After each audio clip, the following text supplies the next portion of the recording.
Buenos días a todos. Como os dijo Polino, soy Ana Otero, lo primero del Departamento de Microbiología de Santiago. Lo primero agradecerle por la invitación y a todos vosotros por asistir. Os voy a hablar de alternativas a uno de los mayores problemas que nos estamos encontrando en clínica humana y también veterinaria, que es la resistencia a los antibióticos y cómo podemos buscar alternativas para solucionar este problema. Esta es la previsión que tenemos en salud humana de qué es lo que va a pasar con las estimas de muerte en el año 2050. Como veis, en el año 2050 la primera causa de muerte va a ser la resistencia a antibióticos. Hay que buscar una solución y para buscar la solución hay que ir al origen del problema. Y el problema es que hasta ahora mismo, con lo que hemos trabajado en las infecciones, es con el control del crecimiento. Hemos estado utilizando antibióticos mal utilizados y que lo que hacen es matar a la bacteria de una forma bastante poco sutil. Con lo cual le estamos imponiendo una selección muy fuerte y la bacteria se defiende y evoluciona. Por eso ahora mismo lo que está buscando la industria, lo que estamos buscando la microbiología son alternativas al uso de los antibióticos que no maten directamente la bacteria, sino que lo que intentan es controlarla, controlar sus sistemas de resistencia a antibióticos o controlar su patogenicidad. Y ahí es donde entra la tecnología que estamos explorando en Santiago y que se denomina cormusense. No se trata de matar la bacteria, sino de engañarla para que no nos ataque. Esta vía que se está explorando para controlar la infección, no para controlar el crecimiento de la bacteria, vienen unas bacterias marinas muy curiosas que producen luz. Están generalmente en el interior de algunos organismos marinos. Y los que estudiaron estas bacterias en los años 70 se dieron cuenta de una cosa muy sorprendente, y es que no producían luz de forma continua, crecían de forma continua, como ves aquí, pero la luz la producían de repente todas juntas. Eso significaba que se estaban comunicando para poder hacer algo todas juntas, ¿no? Esto era en los años 70, como os decía. Estos señores siguieron trabajando, vieron que esto era una comunicación química.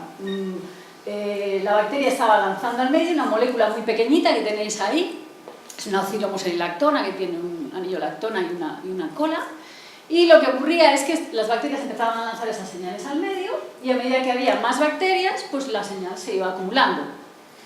Y cuando se alcanzaba un umbral, las bacterias sabían que había suficiente número para actuar todas juntas y empezaban a producir luz.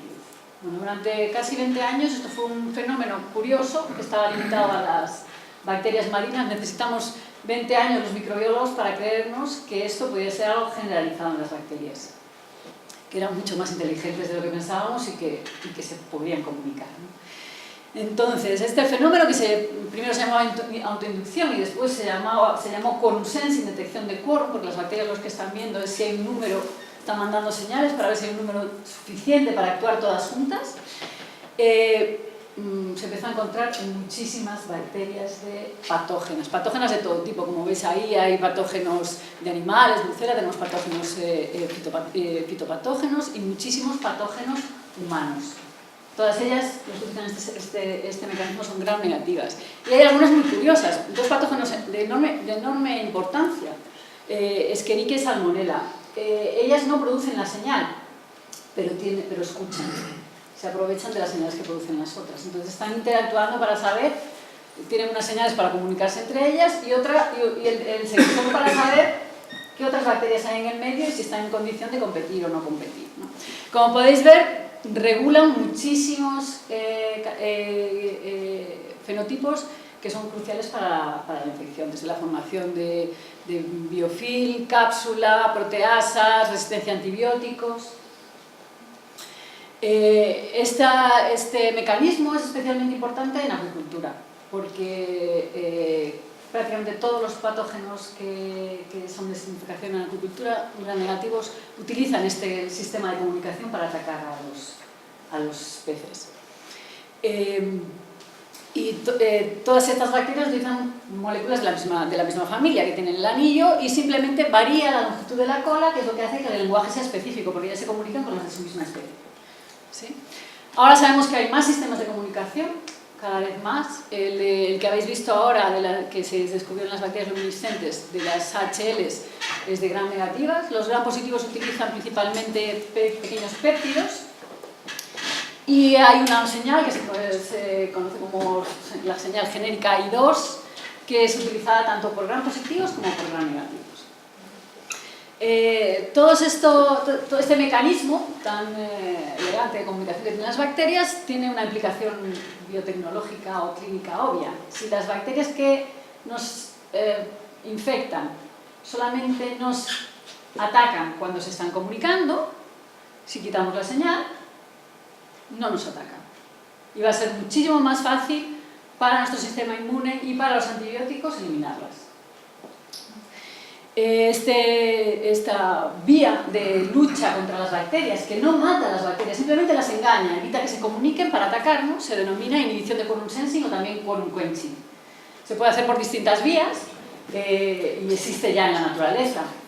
Hay organismos que engañan a las bacterias para que no las colonicen, haciendo señales, haciendo moléculas que son muy parecidas a las señales de quorum sensing, bloqueando sus receptores. Nosotros empezamos a trabajar en el año 2006 en esto y lo que hicimos fue ir a buscar bacterias al mar y ver si había bacterias que eran capaces de luchar con otras bacterias y engañando, desactivando su sistema de comunicación. En nuestro primer trabajo hicimos 630 aislados de distintos tipos de hábitats marinos. Ahora yo creo que vamos ya cerca de las 10.000 bacterias marinas cribadas para esta actividad. Y es una actividad bastante común en el mar. Aproximadamente un 10% de las bacterias que podemos aislar cultivables que hay en el mar tienen esta actividad. Son capaces de luchar contra la comunicación de otras bacterias. En casi todos los casos es una inactivación enzimática, tienen enzimas que se comen las señales de las otras bacterias.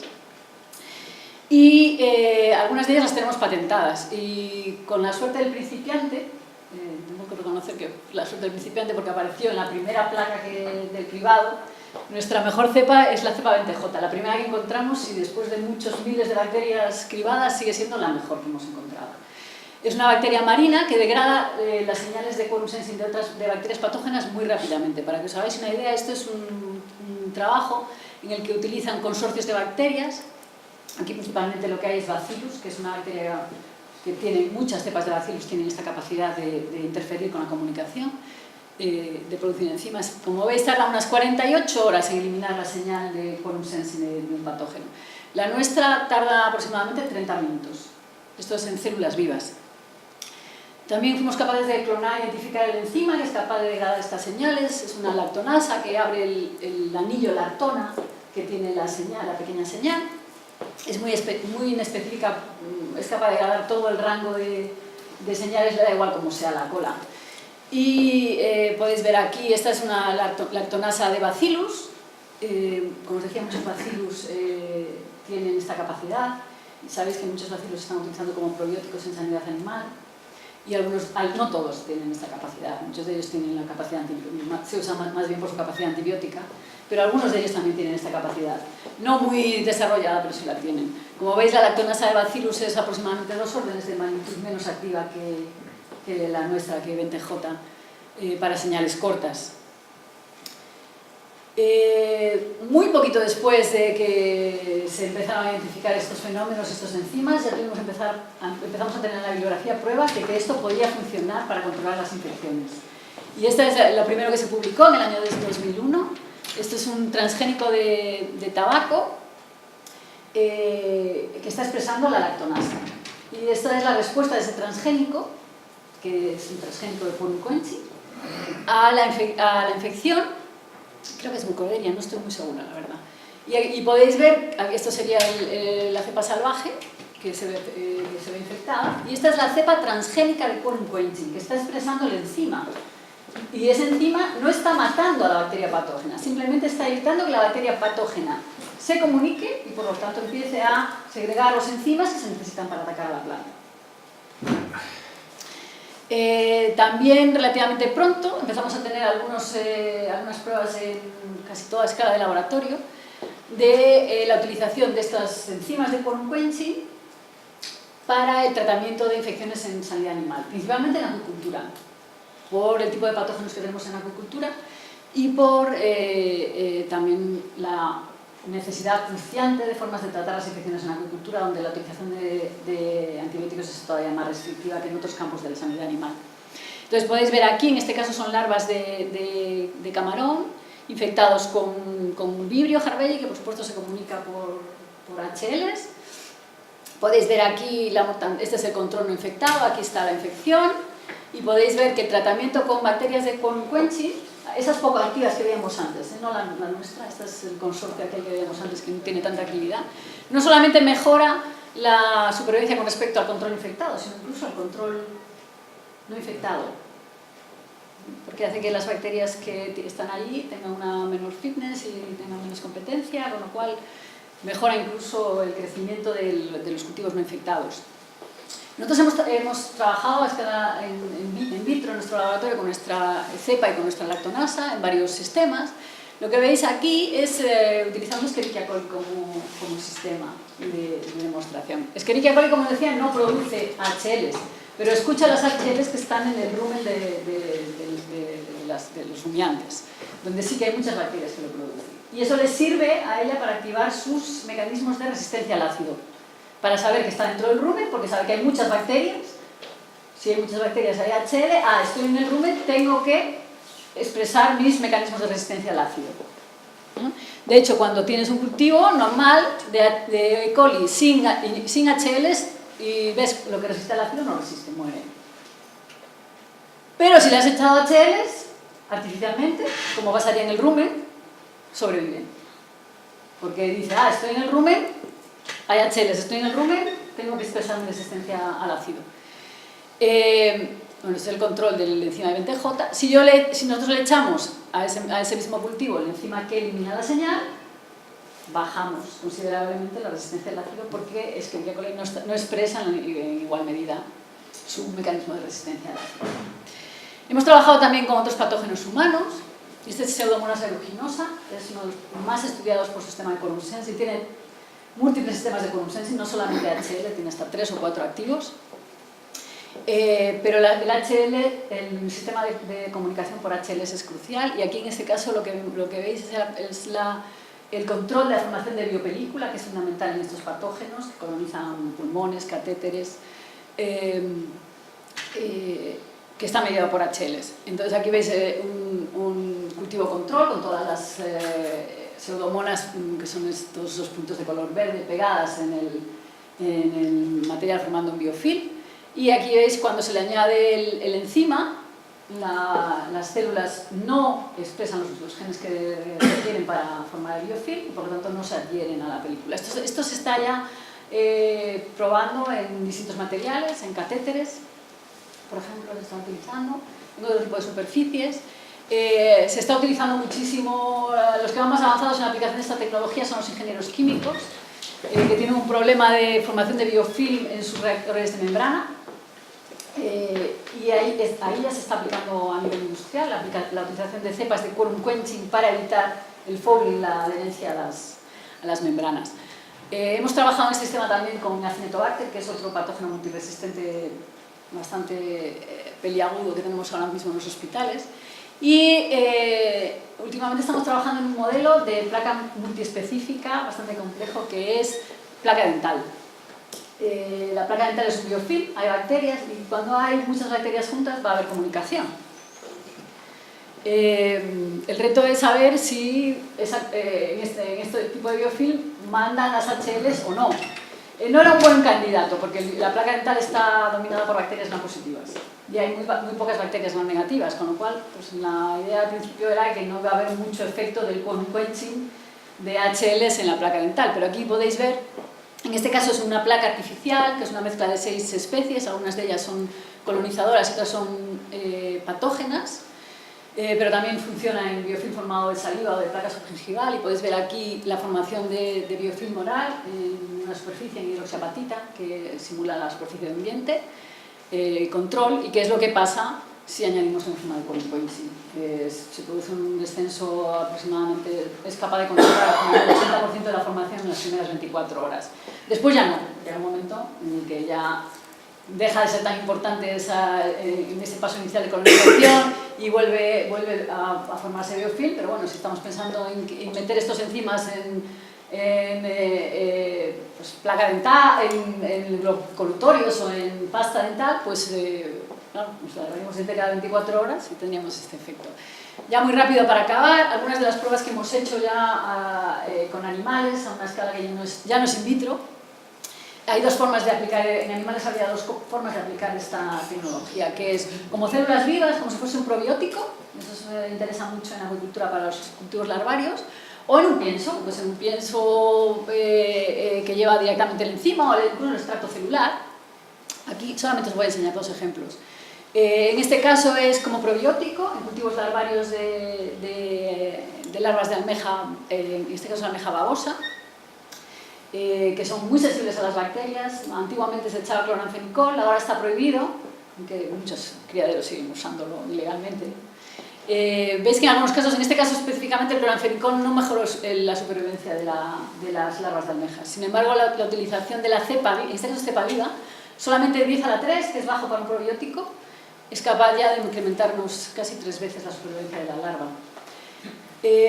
Tenemos algunos casos en los que se ha demostrado a escala de laboratorio, en este caso es pez cebra, que utilizando como ingrediente funcional en el pienso cepas que tengan quorum quenching, en este caso es el enzima de Bacillus, somos capaces de controlar una infección. Aquí tenéis la mortalidad de pez cebra, creo que estaba infectado con aeromonas, no estoy muy segura. Y aquí veis la mortalidad del control. Y esta es la mortalidad de los tanques que llevaban el pienso, que llevaba el enzima de quorum quenching.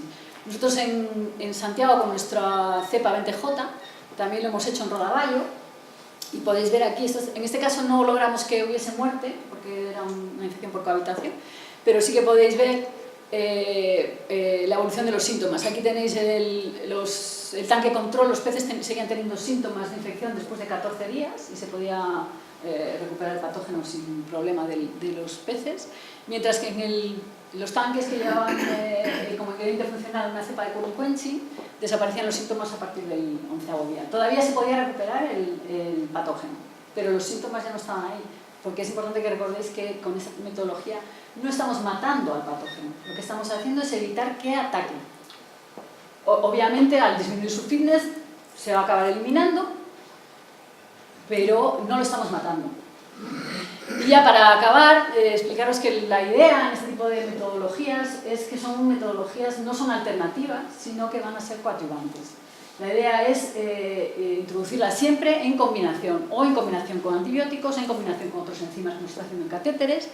En este caso tenéis un ejemplo en el que los bacteriófagos, que es otra metodología que se está explorando para luchar contra bacterias patógenas, pues aquí tenéis lo que haría, esto es un biofilm mixto de dos E. coli y unas pseudomonas. Aquí la única que produce la señal es pseudomonas. Veis que cuando están juntas producen mucho más biofilm, eso es porque E. coli está escuchando las señales de pseudomonas y entonces se pone también a trabajar.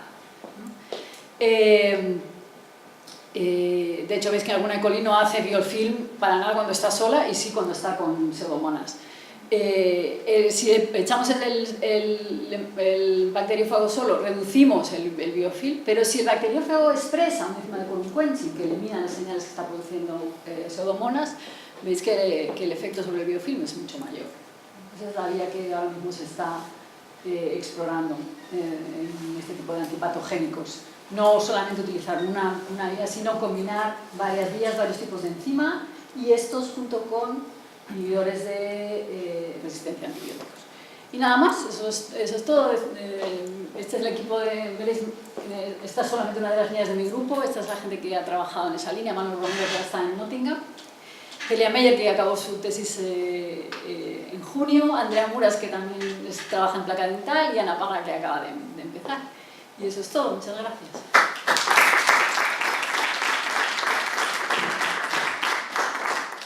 Muchas gracias, Ana. Tenemos tiempo porque yo creo que es un tema particularmente interesante para algunas preguntas. Muchas gracias por tu presentación. Bueno, me interesa la parte que comentaste de interacción con E. coli, ¿no? E. coli acabas de dejar claro que no produce ese tipo de señales, pero se aprovecha de la producida por otras bacterias, ¿no? Entonces, quería preguntarte, porque me pareció entender, ¿potenciaría la formación de la producción de biofilm por parte de E. coli, en algunos casos, como has puesto?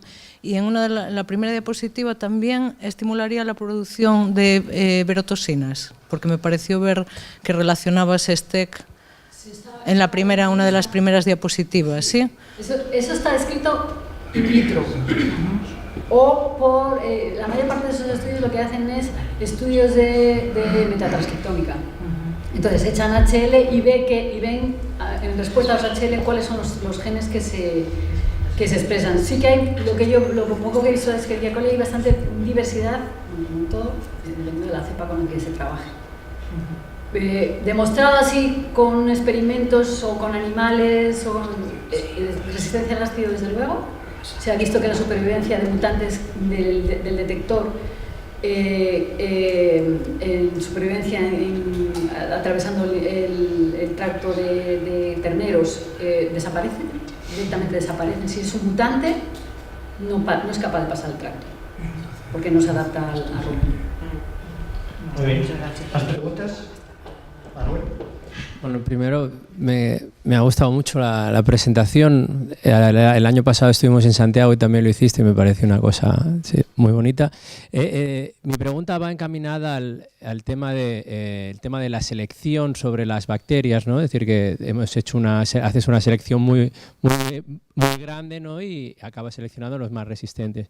Mi pregunta es si los individuos si tú permites que estén todos los individuos, estos individuos podrían llegar a tener mecanismos de resistencia contra el quorum quenching, es decir, buscar otras vías que les volviesen a permitir, porque claro, es decir, si yo dejo que estén todos, ¿no? Es decir, yo no creo que, porque no haya una selección potente, las bacterias o las mutaciones no vayan a existir en las poblaciones, ¿no? Además que todas las selecciones, ¿no? Hagas una selección positiva sobre una determinada mutación que sea beneficiosa para el microorganismo, pero las mutaciones van a ocurrir. ¿Se ha detectado que pueda haber intentar las bacterias otros mecanismos de quorum quenching que eviten el quorum quenching? Obviamente, sí, no sé. Obviamente estamos afectando a la fitness, y si estamos afectando a la fitness va a haber al final una selección de resistencia. Es muchísimo más lenta que la selección de antibióticos que se producen los antibióticos, porque es mucho más directa, o sobrevives o no. En este caso la aparición de resistentes va a ser mucho más lenta. De ahí que la idea sea siempre usarlo en combinación. Vale. No como mecanismo único, sino siempre combinado con otra terapia. Descrito en la bibliografía sí que hay, la gente de genética de población está muy interesadísima en este modelo, porque es muy interesante, ¿no? Entonces sí que ya ha habido ciclos de selección bajo presión de quorum quenching para ver cuántas generaciones hacen falta. Hace falta bastantes, pero estamos hablando de lo que pasa en un tubo de laboratorio, y solamente con presión quorum quenching. Cuando estás en la vida real, tienes el sistema inmune de por medio y el antibiótico de por medio, la cosa no va a ser la solución, la panacea.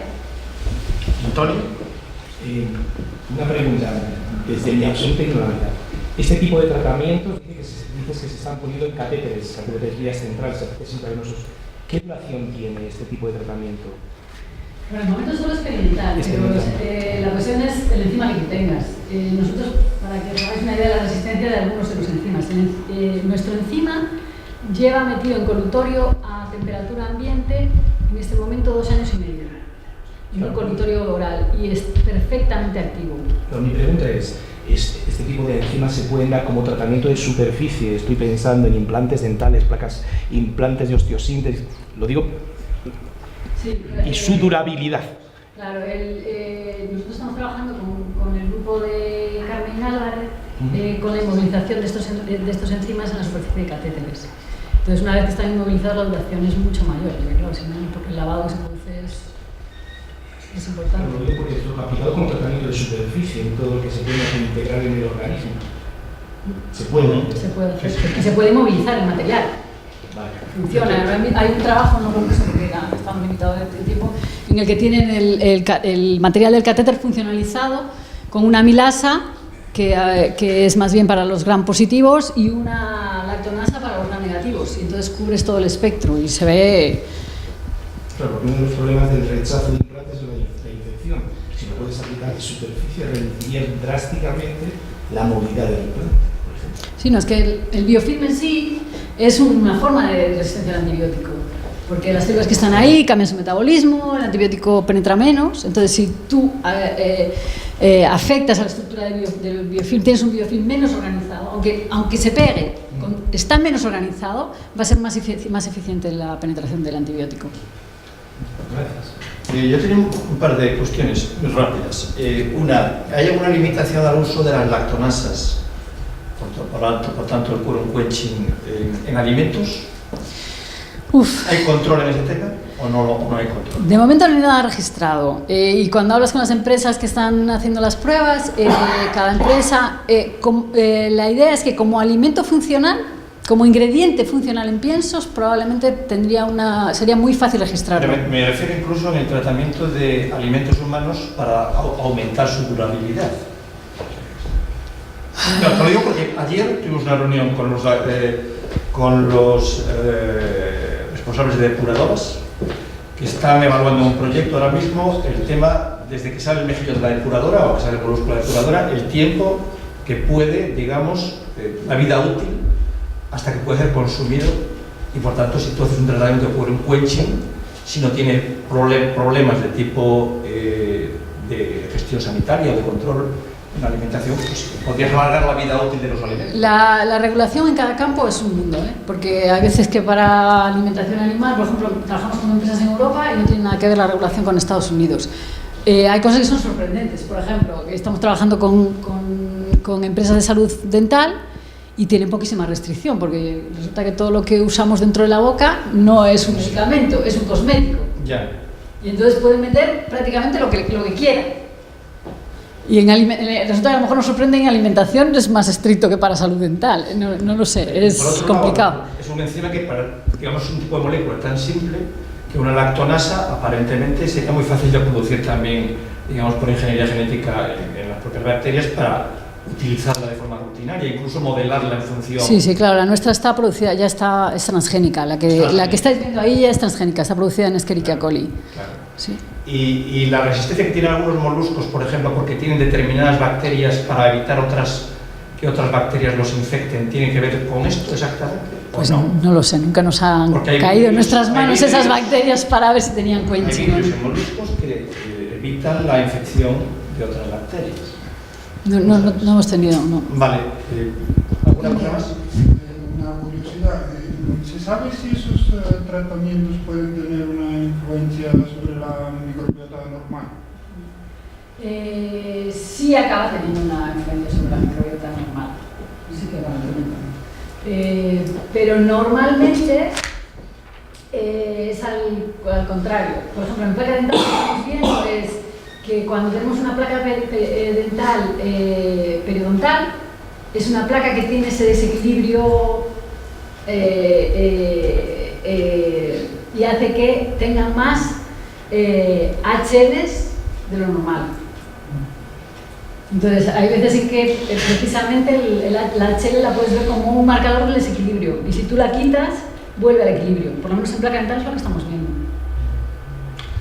Bueno, muchas gracias, Ana, de nuevo.